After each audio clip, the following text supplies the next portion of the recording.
Welcome into the Illini Inquirer Podcast. It's time to catch up with Mike LaTulip, our Illini Inquirer basketball analyst here. We got plenty to catch up about. We got a Final Four set of all one seeds. Mike was in Indianapolis for the regional final there, and boy, Houston looked pretty dang good in that one, setting up a matchup with Duke. You got Florida, Auburn on the other end of it. Here we go. We also got some new coaches in the Big Ten and a new opening in the Big Ten with Maryland opened up. And of course, we got so much to talk about with the transfer portal and a couple big exits for Illinois. We also got a season to recap, Mike, because we haven't talked to you since the Illini season wrapped up. So how are you, man, after throwing all of that at you? Good. This is when the mayhem starts. It's, March Madness, they talk about it in regards to the tournament, of course, but the portal and the carousel are right there for the madness. And it's started for everybody, but it started for Illinois as well. That's for sure. Brad Underwood and his staff have a lot of work to do. They got some guys on campus. We'll talk to you about Josh Dix and Peyton Sandfort here, some other guys that are out there. We'll talk about Morez Johnson Jr., surprise, leaving, and Tre White leaving as well. But I do want to kind of get your thoughts, Mike, as we kind of put a bow on this 24-25 season, 22-13 for Illinois, round of 32. They lose to Kentucky in a game that, kind of got punched in the face right away. Kind of came back, Kyle Boswell leading the charge. Tomislav Ivicic, I thought, played pretty well, but your youth really showed up in that performance. But as we look back on the season, what went well for Illinois this season? I think you showed you can turn over a roster and keep a tournament caliber team or create a tournament caliber team like they have the last few years. I think you showed that you can bring in and feature young one and done NBA prospects, which is great. I think, the success that you had with Will and with Tommy and with KJ, I think bodes well for the international inroads that you're making. I think that can be said as well. And I do think in certain stretches throughout the year, you showed that you can battle and get off the mat when there was plenty of adversity that this team faced, whether it was, I don't even want to say injuries and illnesses, because I've heard that phrase 1,000 times this year on broadcasts, and I'd love to retire that phrase. Let's just put that aside. I just think they did show some mettle at certain times this year, but unfortunately, just the volatility was just too much. I think to compete in the Big Ten for a title and then to probably make a deep run in March too. There was too much. You've referenced the Jekyll and Hyde. There was too much Jekyll and Hyde throughout the season, but it's not to say it was a lost season or a bad season, because I think there's a lot of good that came out of this season that you can build on. It's just you don't want to fully have to hit the reset button. We'll get into this a little bit later as we look ahead to the offseason, but the one thing about not having roster continuity, Brad Underwood has proven pretty good at retooling, right? Like, you lost most of the 21-22 roster. You get to an NCAA tournament. You lose a bunch of pieces from there. I think you had, 40% of your roster coming back that year. You have an Elite Eight team, and then you lose basically your entire roster from the year before. One guy that had played 3% of your minutes the year before, and Dre Gibbs-Allhorn, and you find a way to get to the round of 32, win 22 games. So that is certainly something that is a positive about what Brad Underwood has done. We'll get into the negative of no continuity here. But as you look back on the season, what went wrong, Mike? What could have, should have been better for this team? I talked about them being able to get off the mat a number of times. They got down on the mat too many times to begin with. And that's expected, I think, to a degree for young teams. We talked about it on the preseason pod. I said, this is a young team. Expect some roller coaster elements to the season. And there were. I don't know if I expected it to be as wide of a margin between the wins and losses, how much they won games by and how much they lost games by throughout the season. But I just think when things snowballed in games, I talked about the volatility. It was just very volatile throughout the season. And then I just think, not to make things reductive or too simplified here, this team needed to shoot the ball better. I mean, let's just call it what it is. That's flat out. And I think what that would have done, I think, for the psyche of this team, this is 18 to 22-year-old kids, man. And when the shots are falling, things feel good. It has a ripple effect on your game. And I thought they managed actually pretty well through that. A lot of teams wouldn't have got to the point that they got to missing that volume of shots. But, the offensive rebounding, the way they were kind of able to win the margins in certain areas, taking care of the ball, all those things I thought were what helped them fight through that. But what that could have done for your offense, which was already a good offense, a top 15 offense, but you're talking top 10, top 5 when you can make shots and have the defense a little bit more paranoid about your outside shooting. So those are kind of the main things for me when you look at maybe what went wrong outside of the stuff that you can't really control. Yeah. Some of the adversity, we'll call it. Those are the things that I think stick out to me. So if you're the staff and you look back at this year, Mike, like you think of 22, they lose to that Houston team in the second round, and Brad goes, "We need to get longer and more athletic," right? Like that was the response.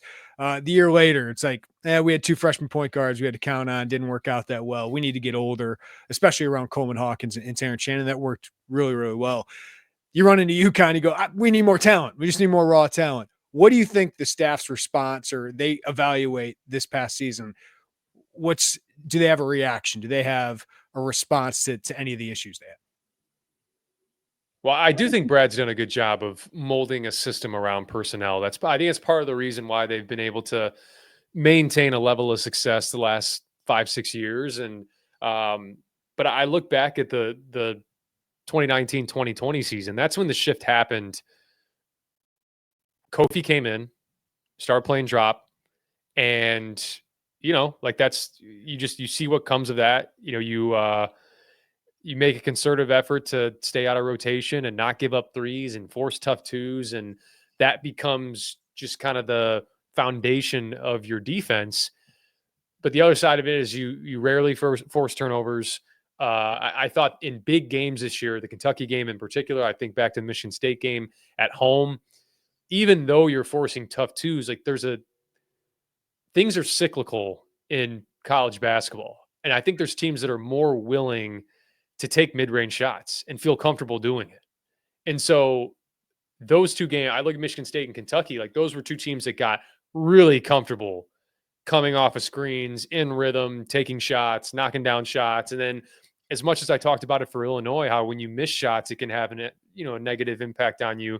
When you feel like you're in rhythm and can make shots, I don't care if they're not threes, even if they're pull-ups, like that gives you a little bit of an energy to you. And then now you're up against that, with your opponent. So I think when you look at the way college basketball's trended, yes, not giving up threes. Illinois was, I think 3rd to last in the country in percentage of threes given up. Yeah. They did not give up many threes this year. When you compare it to field goals that they gave up overall, they were third to last, or I guess 3rd in the country in the least amount of threes given up. But this is also a college basketball era where teams are taking more than ever and making them it's the 3rd lowest clip since 1987. So I think when you look at it, I don't think giving up threes is this death wish that maybe a lot of staffs view it as. So I think you got to live with that and say, if a team makes 14 threes on us tonight, that's fine. We'll live with that. We'll live with like the shooting variance, because we've just seen over the course of the years, and it's just steadily had a decline, especially since they moved back the line in 2019 or 2020.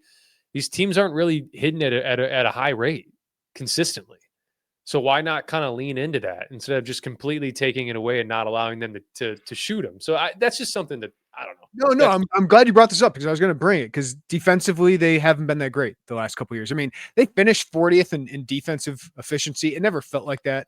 The metrics, yeah. It just never felt like they were that kind of defensive team, except for like the first 15 games. They were way better defensively. But, towards the end of the year, I can look up the Bart Torvik numbers here in a minute, but they were definitely outside the top 100 over that last couple stretch of months. But yeah, I do think they got to kind of look at their defensive philosophy a little bit. But along with that, Mike, I don't know if you can get more aggressive unless you get more athletic, right? Like I think you got to get. Feels like maybe I'm wrong. I feel like you got to get some better individual defenders on your team too. I understand why they prioritize offense, but outside of Kyle and Boswell, I don't know if I felt like there was a strong individual defender in that starting lineup, starting rotation. I mean, Ivicic made a decent impact sometimes. Tre White, okay. Yeah, so like I just feel like they need to get a little bit more athletic, especially on the wing. Yeah, they do. Absolutely. And I think that's only going to help Kylan, because if they get more athletic, then you can play probably a more athletic brand of defense. Because I just think for how good Kylan is on the ball, how disruptive he is, he has great hands. When you play drop, he's just kind of trailing the play for a lot of it. If he's on ball and they come up and set a ball screen. I mean, Trent was so good at fighting through screens and not getting screened, but finding ways to have Kylan, I think, in the mix more, to be able to get his hands on the basketball and create turnovers. I mean, this is, I think I wrote it down. I mean, the turnover percentage, and granted, like Alabama was almost dead last in the country this year too. I mean, there's a specific way I think teams play where just because you're not forcing turnovers doesn't mean that you can't have an effective defense. But since 2019, 2020, 304th, 316th, 325th, 145th actually with the Matthew Meyer team, but 360th last year and 360th this year. It's just, now you really got to win the other margins. And so luckily, again, they were a really good offensive rebounding team. So I just look at the personnel and how they go and address that this year.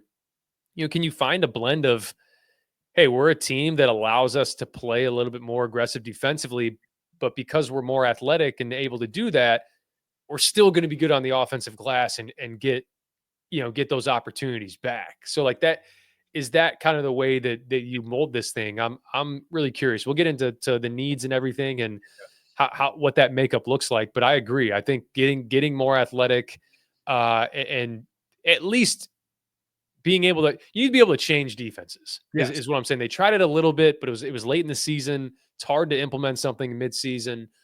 So can you have a variety of, hey, maybe we're on the ball, or I don't want to say full trapping, but doing a little bit more hard hedging and flying around and rotating, using length, creating turnovers. And maybe we feel like we can switch a little bit. They did that at times, just some drop switching with Tomislav, and we'll see. I mean, we can talk about what they need, but or what defense they can run, but we really don't know until you get the personnel to match it.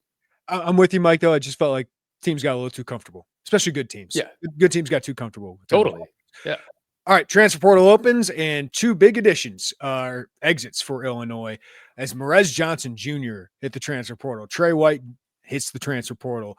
Two guys who have started games this season, obviously two of their six best players this past season. First of all, Morez, what was your reaction to that, Mike, and what's the impact of this for Illinois? What's crazy is my reaction to it. And he was a guy that I definitely thought was going to stick around. I thought it made sense. You look back on how long he had been committed. And I think the plans they had for him, I think, was to run things back and have a too big lineup. That it's not like he got word that he was going to be a guy coming off the bench or a six man. That wasn't the case. But yeah, I'm almost numb to it, as crazy as that sounds. When I saw the news, I think a lot of fans are with you, but this was shot in the system. But I think fans are a little bit numb to all this movement, and a guy you got invested in, a guy that they were, it's easy to like Morez, the way he played, right? So we're in an era, we're in an era where guys are putting out graphics for just saying they're back. Yeah, like I saw a couple of DePaul players, 3 I think, put out graphics that were like, I'm coming back next year. And it's amazing that we're in that era, because you really do think once a season ends, that is actually, with the financial leverage that some of these players try to get, it's actually more likely they go into the portal and at least put their name in. It's probably the most sound thing to do from a financial standpoint. Now, is it the most sound thing to do from a basketball standpoint? Probably not. I think we've seen that play out on a lot of occasions. Illinois hasn't lost a ton of divorces. The only one they lost was Pajemski, really. And they lost that in a big way. I mean, I'll say that. And they know that. They'll admit that. I would say they knew what Dane would do at Memphis, but it's different. I think we're in an era where guys leave, and you and I talked about this before we started recording. You and I have talked about this last year in the offseason. at times, like, you become more valuable to other teams than your own team. That's not to say your own team doesn't value you. Well, That's good. to say that from a dollar amount, it's just, hey, we have this amount of resources and we would pay you X, but this team wants to pay you 1.5X or 2X. And it just becomes kind of untenable at that point. It's just there isn't just like a never-ending faucet of money for some of these teams. Whereas, you have a Memphis that's like, yeah, man, we want to pay you almost 500K. And if it's off by 150K or whatever it is, yeah, I mean, it probably makes more sense for that guy to go and make more money elsewhere. It's the same case with Luke Goody. It just was. I mean, you can look at it. It's not like there's just some culture problem. Well, and here's the thing, like, it's like NFL free agency, only each year these guys are up, right? So like each year you have a good development. Nothing is binding. Yeah. No. So every year you have a good development story, like a Dane Danger. That's a heck of a development for Illinois. Like, didn't play at Baylor, was hurt at Baylor, lost a bunch of weight, became a way better player, but he was like a role player for Illinois, right? But now he can go be a starter at Memphis. But like each year, like, you have to decide, is he going to be my top 3 player? I got to protect my top 3, 4 players. And then is he going to be worth this much money? Like, for Illinois, Tomislav Ivicic is got to be the priority, and Kylan Boswell has to be a priority. It's not that they don't want Morez, and from what I understand, they're willing to pay Morez a lot of money. But did Morez think this was the best fit for him, both financially and role-wise? Sounds like he wanted to be a high-usage player, which just wasn't going to happen here. Yeah, and see, that's where and Morez and the people around Morez are entitled to their own opinion on his game and what they see for him. But I've just seen time and time again that trying to go to greener pastures because you want to expand your game, it just doesn't work like that. And for your professional prospects, Morez Johnson could play the exact same role that he played this year. And obviously he would have more minutes, and there's no doubt about that. What did he end up being minutes this year? Like 20-ish? Yeah, I mean, towards the end, like when he was healthy, for sure. I'll look it up for you, Mike. Yeah, I mean, next year maybe he's a 25 to 28 minute per game guy. And I'm telling you that if Morez Johnson was the same Morez Johnson, and you get better incrementally just in certain areas, but you don't have to extend your game to go out and shoot threes. If Morez Johnson played the same way he played this year, Morez Johnson would have left Illinois after 3, potentially 2, maybe 2, 3, 4 years and played in the NBA. Just doing what he's doing now because he's mobile, he's athletic, he's a great rebounder. I think at the next level he can guard wings. I really believe that with more development. And then what you do is you do what Zach Edey did, where he's featured a certain way at Purdue his whole career. And then when you get to the combine, they run all those bigs through shooting drills. And you know what Edey did? He shot the ball well. And you know what happened in that moment at the combine? It was like, whoa, we thought this, and he's got this added dimension. You try to do that in college and you're a 26% three-point shooter. Now everyone's just telling you, well, you can't shoot. Mm-hmm.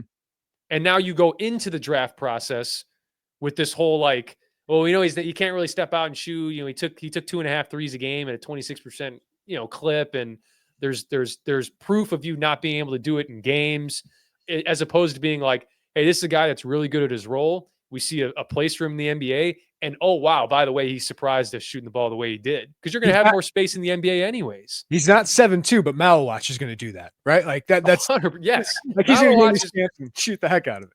But I guarantee you Malawatch is not sitting there this year at Duke like, damn it, Shire, let me step out and shoot 4 threes a game. That's not what's needed for the team to win. And regardless of whether or not it's at Illinois for Morez or somewhere else, or when he goes on to the next level, it is always going to be about what's most conducive for the team to win games. That's never changing. So, like, I understand it. I heard some of the stuff like with the Kofi thing. Like, he didn't.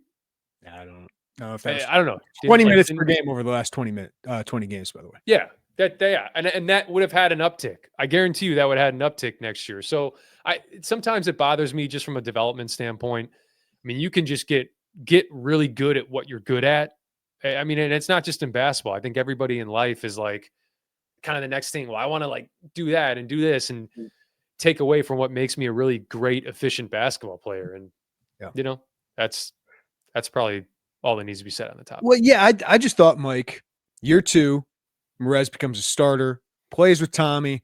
Not going to be perfect offensively, right, with that pairing, but I think it could have been really good, especially on the glass. I think they could have been better defensively. So that's a big loss for Illinois to lose somebody like that, who I thought could have been a double-double guy, like really close to a double-double guy this year for Illinois. And I think he'll be that wherever he goes. But I just thought year 3, that's when you can run more stuff for him. And I think there's like an Oscar Tshiebwe development path. I don't know if he's gonna be National Player of the Year, but like I think he could be, a really good player like that. And Tshiebwe got his chance at the NBA. So yeah, we'll see how it works out for Morez, but it's a shame it doesn't work out for Illinois because this is a big hole on their roster. It is. And I do think that Morez is one of those players that he's going to be really good wherever he goes. For sure. There's no doubt. I mean, I just saw the list that was put out, the teams that were looking at him. It's obviously a long list. I don't see a lot of those teams being able to pay him the money that he's looking for. But there's some names on that list like Arizona. I mean, the pace they play with. I mean, he really had. If he goes to Arizona, he's going to play like a similar role that he played at Illinois. It was just like you look at Toby Awaka and some of the guys they have in that team. They played the same Morez Johnson role. So I'm curious, like where he thinks he's going to go to where he can do the things he wants to do. And if he finds it and he's able to do those things and he does them well, more credit to him, man. Like then it was a really great move. I don't know. This is probably a point that I'll save for when we talk about the continuity piece of it. But yeah, it's a shame. It is a shame seeing him go because I really enjoyed watching Morez. Tre White hits the transfer portal a month ago, Mike. I wouldn't have been shocked by this. He played 1 minute over 4 games. 2 of those, he definitely was sick. 2 of those, I don't think he was. But then he turned into like what was a great role player down the stretch for this team. And I thought he just filled a lot of gaps on this roster with his athleticism, his ability to hit those corner threes. I don't know if he's going to hit that percentage for a full season again, but like he was so valuable for them. He certainly gained confidence. And he's a guy that sounded like he wanted to run it back, but now he's probably looking for a little bit bigger of a role in his last season, right? This is 4th school in 4th years. That's going to be a fact. And maybe in his last year, he wants to be one of the top guys on the team. But what's the impact of this for Illinois? It's impactful because it's just another guy that you feel like you would have had continuity with coming back if he were to accept a role that, I mean, let's be honest. We talked about getting even more athletic at probably that wing spot. So how does that impact him? And then you got like Josh Dix, and I don't know what's going on with Dame Sarr, if he's a guy that's going to end up committing. I don't know, but surely they're going to go get another wing or two in the portal.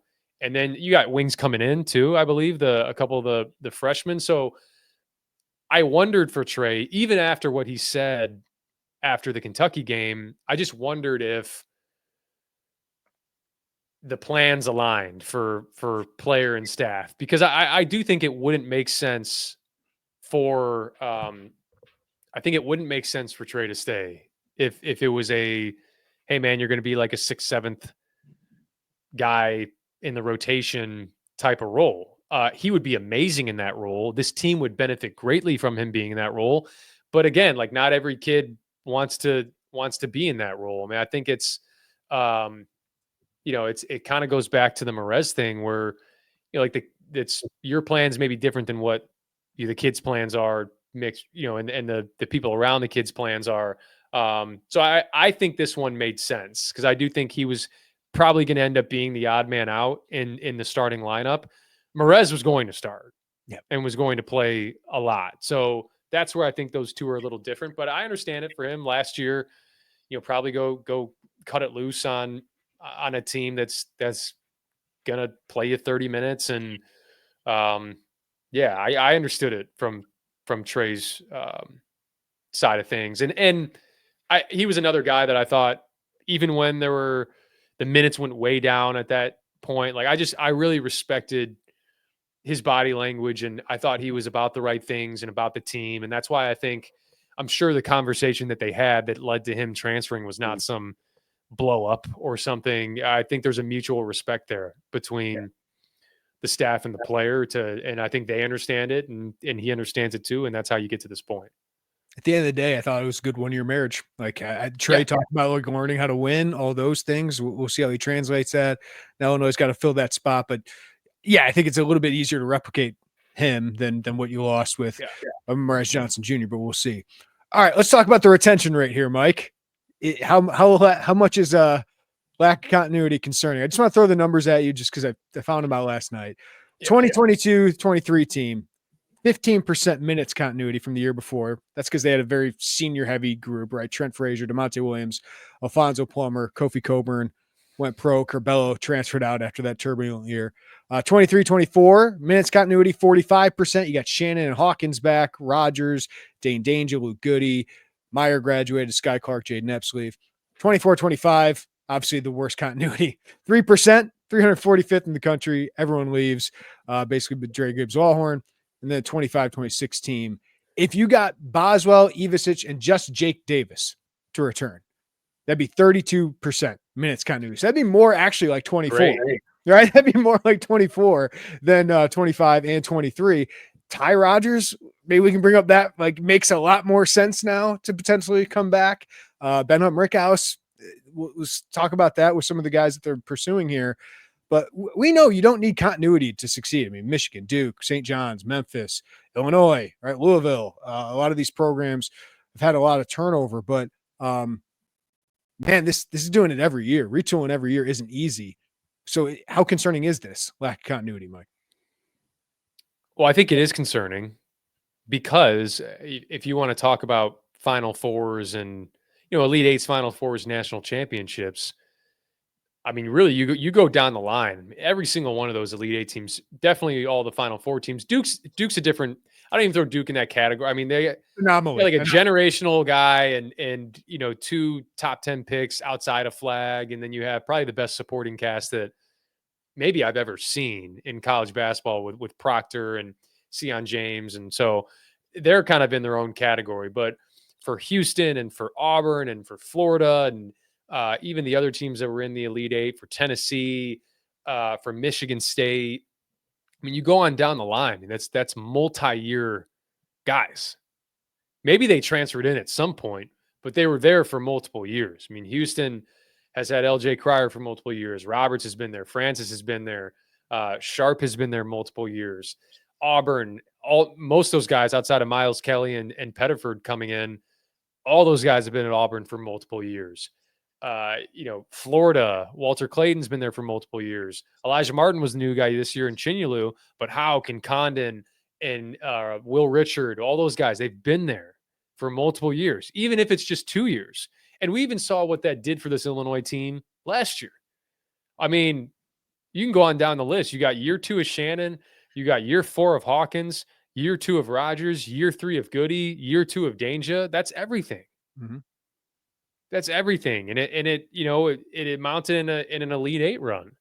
So you got to give a lot of credit for this. Again, all the turnover, and you're still able to get back to a tournament, win a game in the tournament.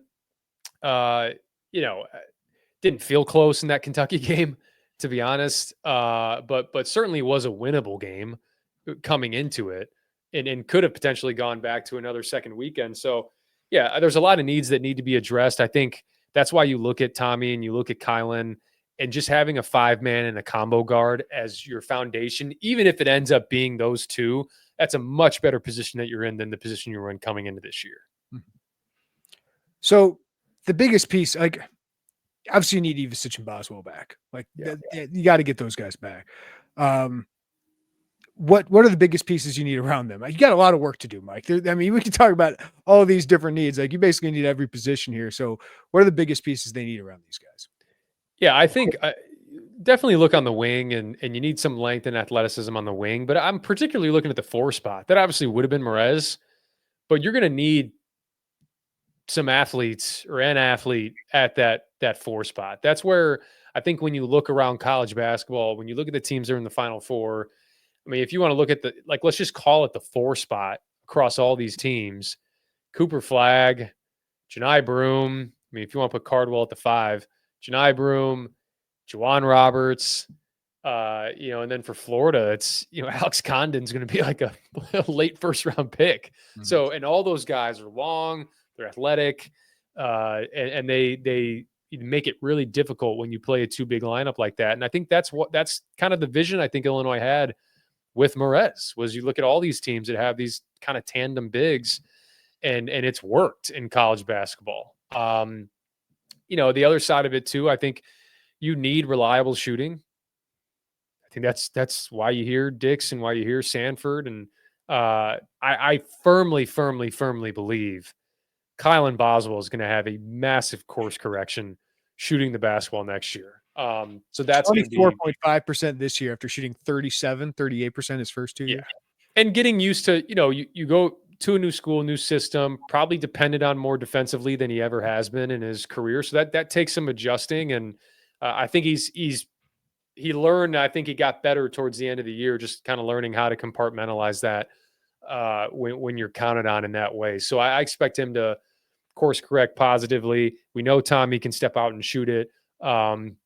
So how can you find that blend of athleticism and shooting? Because sometimes, the guys that are really athletic and shooting, they don't play college basketball anymore. They're in the NBA. So like, can you find that, that guy who can be a threat on the offensive glass that also you have to honor him shooting the basketball, and he can be disruptive defensively. Those types of guys are in really high demand in the portal, but can you find them and can you lure them in? Because I think those are guys that I think are major difference makers at this level. You obviously need a go-to scorer and secondary playmaker here. I mean, Kylan, I think, showed, especially late in the season, he's a 5-star point guard. Like, I think he can run the show a little bit, and I wouldn't be surprised if he needs to be, but if he's in a really more high usage role next year. What do you make of Josh Dix as a target and how he'd fit alongside Kylan and Tommy? I think he's a great fit because I think he learned at Iowa how to play without the ball. And then when he had the ball in his hands, can break you down in isolation, can get to the rim. He's great in the mid-range. He obviously can shoot it. I think he was 42% from 3. And I look at that backcourt of Kylan and Dix potentially, and I still think you need one more. Yes. I almost think you need to have like the Wisconsin mold of having the 3 guys that they had this year, where it's like, hey, you got Tanje, you got Blackwell, you got Klesmet. None of them are like your de facto point guard, but there's 3 different playmakers and initiators that can go and get you one, set the table in different ways. But like all 3 of them, you didn't want to depend on as like, you have the ball for 40 minutes. I'll give you 2 names for that potential role here in a minute. Sure. Yeah. I'm saying like those, I still think that if you can, in a perfect world, if you get Dix and if you have Boswell, putting another playmaker, scorer, facilitator around them, having that athletic 4-man, and then having Tommy, like that is, if you can, it's an A off season if you can get that type of personnel breakdown. But it's hard because, like I said, the guys that I alluded to on the wing that can be that third to the trio like Wisconsin had, and the really athletic 4 that can maybe step out, those are in pretty damn high demand in the portal. So I don't want to act like it's just a walk in the park for those guys. Yeah, obviously Dame Sarr could be one of those, right? A playmaker, 6'6", athletic, long. I think he'd be a really, really nice. Yeah, that's exactly what you want. The other kid, we've heard a little bit about is Jalen Sellers, a 6'4" guard out of UCF, was injured this year, so had a medical red shirt, averaged 16 points, about a career 35% shooter from 3, but he's just got that explosiveness, right? Like, so what you're talking about there with Kylan, he's more this big, strong guy, did finish better at the rim last year, but not that explosive, quicker than explosive. Josh Dix, more the skilled, big body. Then you had an explosive guard who can finish at the rim. And for me, Mike, play a little defense, but also get out in transition and go. Yes. Like, they really missed that this year. So I would imagine a guy like Sarr or Sellers would really fit the bill alongside Boswell and a guy like Dix. Yeah. And Sellers too, he shot it really well at Ball State. And, and then he got to UCF and didn't shoot it as well. So, I mean, you kind of go into it and you're like, okay, well, the hope is that he finds a little bit more of his early career shooting the basketball, but at least, you got a really good athlete and a guy that can be disruptive. He's really tough.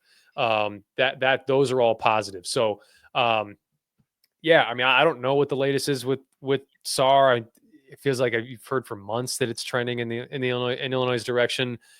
I think we know time. I know his season's probably still going on as well.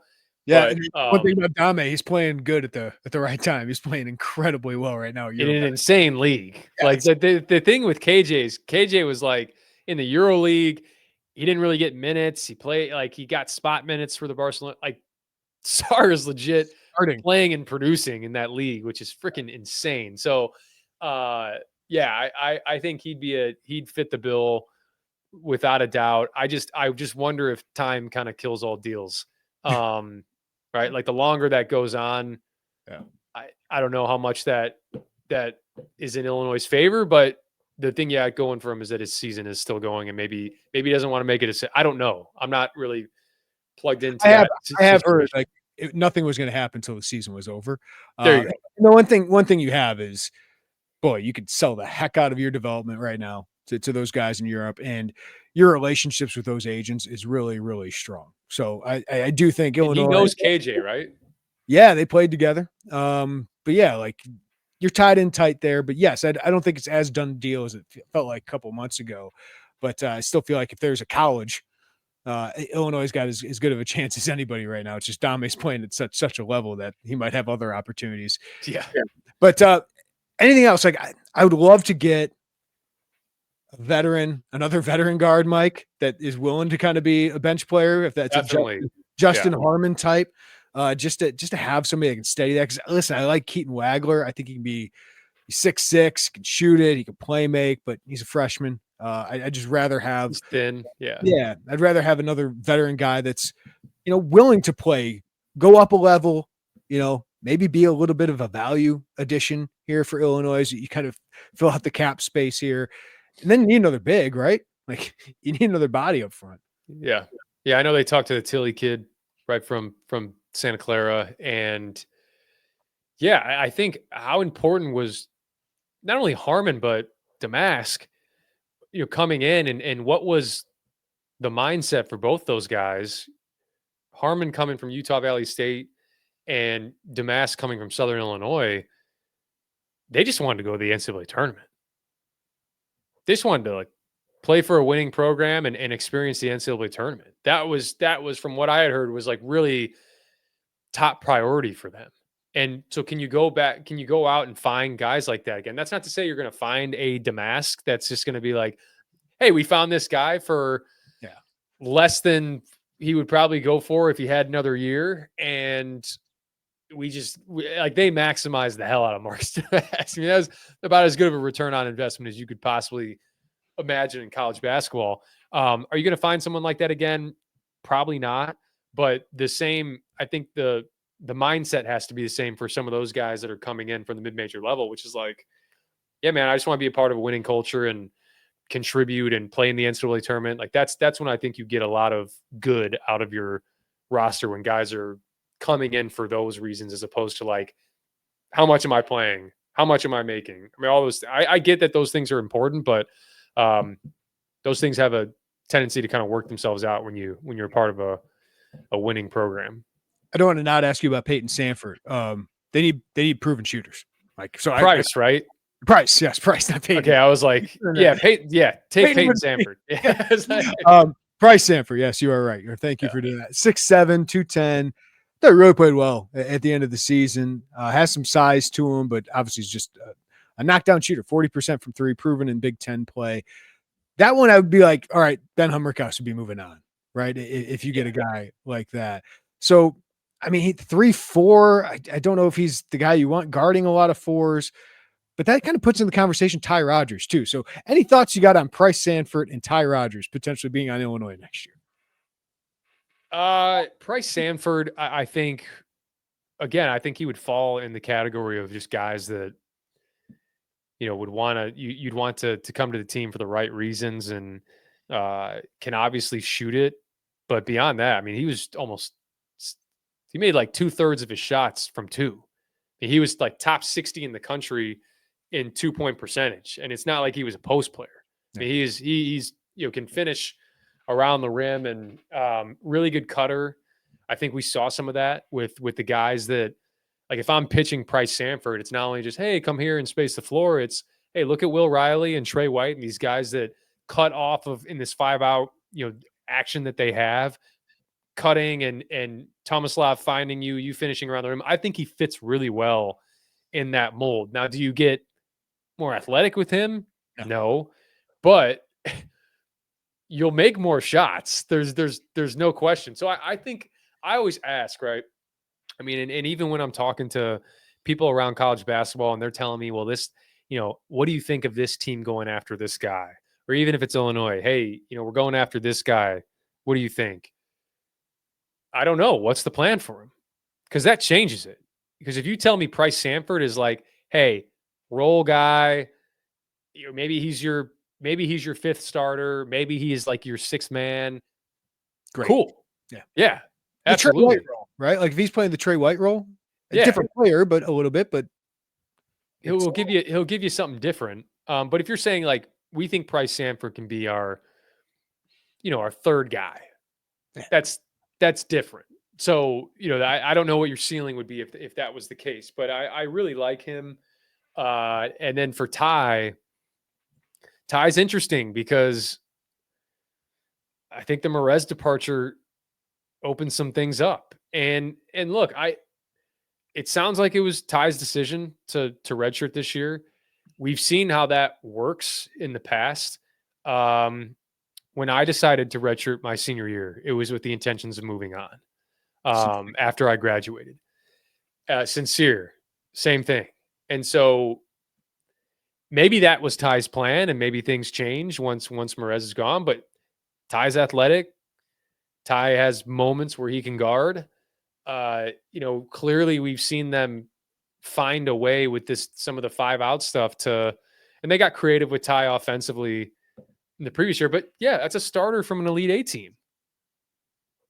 Right? Like, I mean, it's to have him back. Talk about continuity. That wouldn't go into the minutes continuity stat, but that's a heck of a lot of continuity, leadership, culture, all of that. Yeah.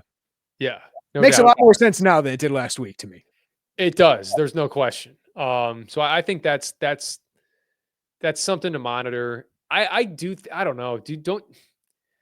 And I don't even want to like speculate on this, but like, don't you feel like there's multiple waves of the portal? Yes. Right. There's some guys that are like buzzer sounds, see ya. And there's some guys that are like, sit back, let the dust settle, who's in, who's leaving, and then second wave, they're out. Yeah, Pods was one of those guys. Kind of sat and saw what they added around him. That was May, right? Yeah. I think Ty, or late April at the very earliest. I think Ty would be one of those guys who kind of waits and sees what Illinois does. Right? Yeah. And it makes it hard for a staff too, because well, do we think we have Ty? If we do, how is that impacting how we recruit?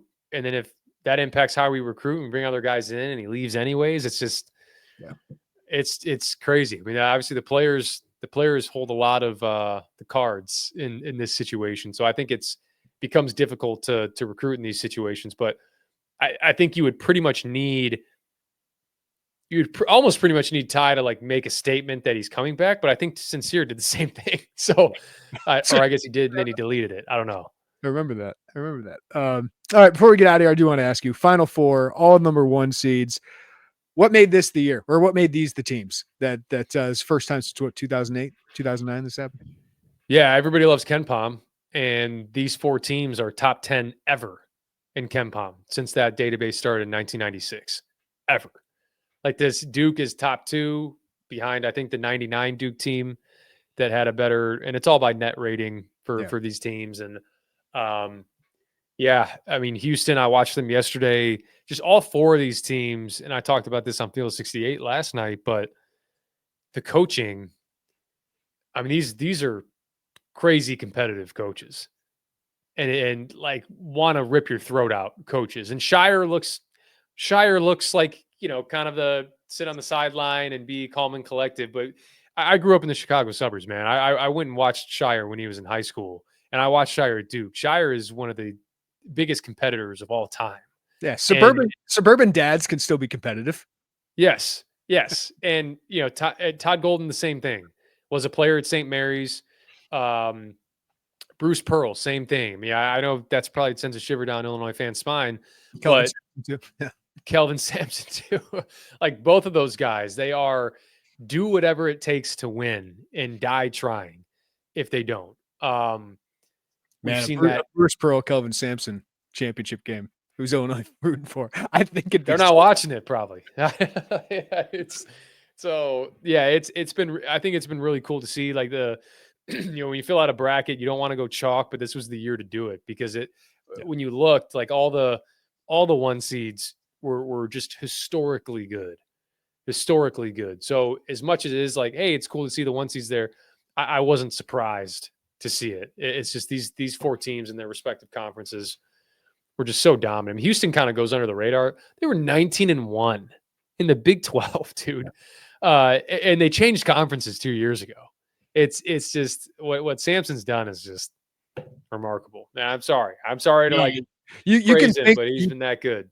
Listen, they have their sins. Sampsons don't look as bad nowadays, right? Bruce Pearl back in the day, that wasn't great. Didn't Kelvin just make some phone calls? Yeah. Wasn't that what he did? Yeah. And Illinois would have done the same thing if Eric Gordon wanted me to recruit him as well. But at the same time, both those guys, you cannot deny, are phenomenal coaches. Yeah. Phenomenal. Yeah.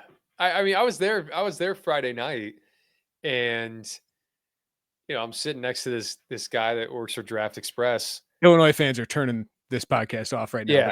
Yeah. I'm sitting there, and it's 60-60, and I'm like talking to this Draft Express guy, and he goes, "What do you think's going to happen on this final play?" I said, "They're going to throw the ball back to the inbounder." Because the way Purdue was guarding the on ball all night on the baseline out of bounds, I'm like, Sampson knows that, and he's going to scheme up for that. And so there's this chess match going on between Sampson and Painter. And we know Painter, man, like Painter's one of the top tacticians, whatever. And Sampson just bested him. So it's, they're really good. I think Pearl does it in a different way. Pearl's honestly done it in a way that's, again, college basketball cyclical. They run the flex. Like all these teams want to go spread and 5 out and this and that. They a big portion of their offense is flex, which was famous in the 90s and the 2000s. And so they've kind of thrown back and changed a little bit, and he's been nimble with it. But he's also, I think, say what you want about Bruce Pearl, but like the guy can motivate. I mean, he every inside look they give into a locker room, he's given his team all of, even when they were number one in the country, trying to create a chip on their shoulder. And Shire does the same thing with those guys at Duke, and Todd Golden does the same thing at Florida. So it's I'll be down there in San Antonio. I think it's going to be, it's awesome, man. It's going to be unbelievable, man. All right. We got 3 new coaches. We're going to have a 4th with Maryland open up with Kevin Willard going to Villanova. If you got any thoughts on that, you can. Nico Medved at Minnesota, Darren DeVries at Indiana, and Ben McCollum at Iowa. Which do you have a fit you love the most there? I think it's Nico Medved. I think he's going to be so good at Minnesota. He's such a good coach. X's and O's. I think he can recruit. He's got a great staff. And the bottom of the Big Ten needs to be better. Yeah. Just for the overall strength of the conference. So I would go with Nico there. I think DeVries can really coach too. I think he's going to have Indiana competitive. And then McCollum, same thing. I mean, it's the bottom of the Big Ten, I think, is going to be raised. And the middle of the Big Ten, I think, is going to be raised too. It's going to be a really competitive conference next year. Where's Maryland go after this dramatic couple weeks here? And that entire roster is to be turned over. And and a lot of those guys were leaving anyways. Right. But now you got, and I think Willard knew that. And then you go reset your clock with the AD. I'll be honest, I didn't have much of an issue with. Everybody wants coaches to be transparent, and they are. I love that. Like him and who's the other coach? That was Will Wade. Like Will Wade was too, yeah. Will Wade help McNeese as much as you can. I don't mind when those mid-majors like, I'm going to go over here. Like, what's wrong with me doing this? And some of my players will come with me. And McNeese has gained a lot out of this. Willard, coaches usually don't do this, but man, when you have that kind of leverage right now and you feel like you're not getting enough out of your athletic department, your AD changes, I want them to be honest with us. So I'm not going to kill him too much. He's just going to be a villain now at Maryland, which I don't think he cares about. Yeah, no, I don't think he cares about that at all. It's not the same conference. I mean, I know Villanova's got a really good backing.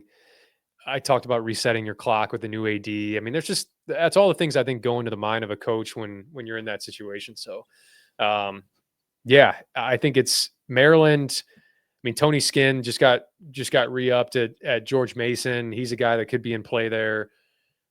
Sound like every former player wants to coach there. We kind of saw that, but Buzz Williams apparently throwing his name around there. Buzz Williams, he's doing the Lon Kruger that job.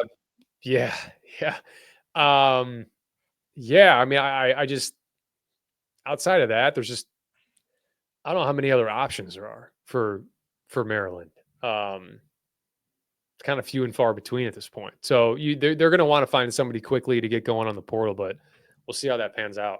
That's a good job. It's just the timing of it is really, really tough for them. Mike LaTulip, you're the goods, man. Appreciate you hopping on with us and recapping. We'll catch up down the line as we know a little bit more about what this Illinois roster will look like, but that'll probably take some time here. But thank you, buddy. Appreciate you.